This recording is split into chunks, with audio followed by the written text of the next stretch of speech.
ایسے میں دریائے ستلج میں پانی کے بڑے سیلابی ریلوں نے تباہی مچا دی ہے۔ موضع سنتیکا ہٹیار کے قریب میں مین شاہراہ سیلابی پانی میں ڈوب جانے سے موضع سنتیکا ہٹیارہ سہوکا یاسین کا بہاول نگر سے کئی روز سے زمینی راستہ منقطع ہو چکا ہے۔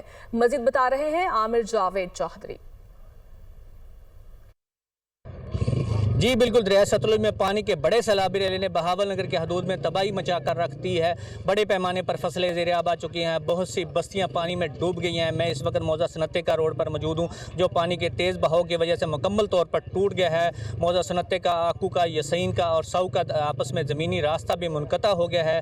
بڑے پیمانے پر بستیاں پانی میں ڈوب گئی ہیں، لوگ بے یار و مددگار کھلے آسمان تلے زندگی گزارنے پر مجبور ہیں۔ اس حوالے سے میری علاقہ مکینوں سے بات ہوئی تو انہوں نے کہا ہم نے اپنی مدد آپ کے تحت جو چھوٹے بند بنائے تھے وہ پانی کے تیز بہاؤ کی وجہ سے ٹوٹ گئے ہیں، ہماری ضلعی حکومت کی جانب سے کوئی مدد نہیں کی جا رہی، جبکہ ریسکیو ترجمان کے مطابق متاثرہ علاقوں سے 2000 لوگوں کو محفوظ مقامات پر منتقل کر دیا گیا ہے۔ جی